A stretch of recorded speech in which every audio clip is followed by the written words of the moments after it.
My name is Fiona Forman and I'm a primary school teacher. I work here in Malahide, County Dublin, and I've been teaching for almost 30 years. My main interest has always been in the mental health and well-being of children, and this has led me to do a Master's in Applied Positive Psychology.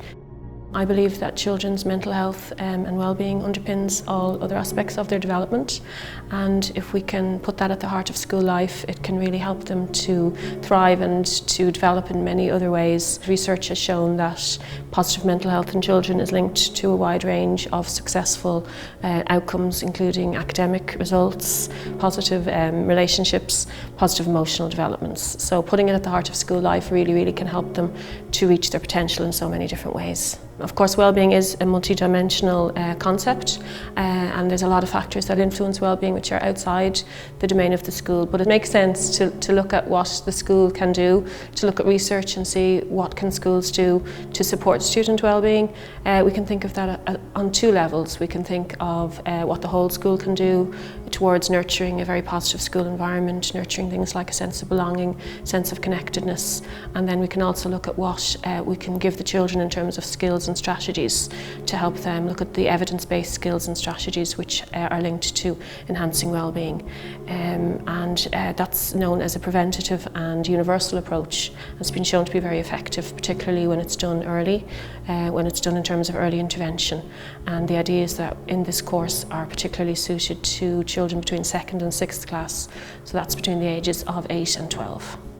So the ideas in this course are based on positive psychology, and positive psychology is a relatively new branch of psychology. It's just under 20 years old, and it was founded by Professor Martin Seligman of the University of Pennsylvania, and his insight really was that traditional psychology was very overly focused on psychopathology, and it was deficit based, and he saw that there was a lack of research on the areas of mental health, thriving, flourishing, all those areas. So he saw the need for a new branch of psychology. Positive psychology is underpinned by concepts such as positive emotions, resilience, character strengths, flow experience, meaning in life. There's a kind of a misconception about positive psychology. When people hear the word positive psychology, they think it's just about positive emotions or just about being positive all the time, whereas it isn't. It's a very broad-ranging branch of psychology, which it talks about valuing all emotions and just having awareness of negative emotions as well. They're just as important as positive. Positive emotions do have a really important role in positive psychology, but it's not to the detriment or to the exclusion of negative emotions.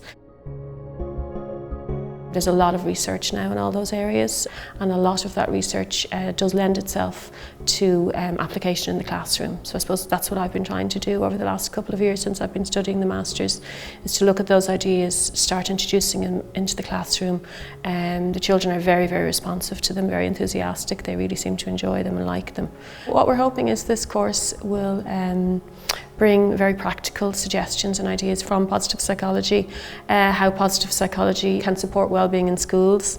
Teachers will get an opportunity to learn about all these different concepts, see how they can directly support well-being, and see how children can engage in these kind of concepts and basically develop skills and strategies related to these concepts. So it's very much linked to developing children's self-efficacy. So if we give children the strategies and skills, they can then use them, they can find out ones which suit them, they can find out ones which they like best, and we're giving them then the tools. It's tools for life, tools for developing their mental health, tools for being able to deal with all the ups and downs in life, boosting their positive emotions, and also I suppose for teachers as well to see and to hear about these concepts and to use them in their own lives and to help their own well-being as well would be a good benefit of the course.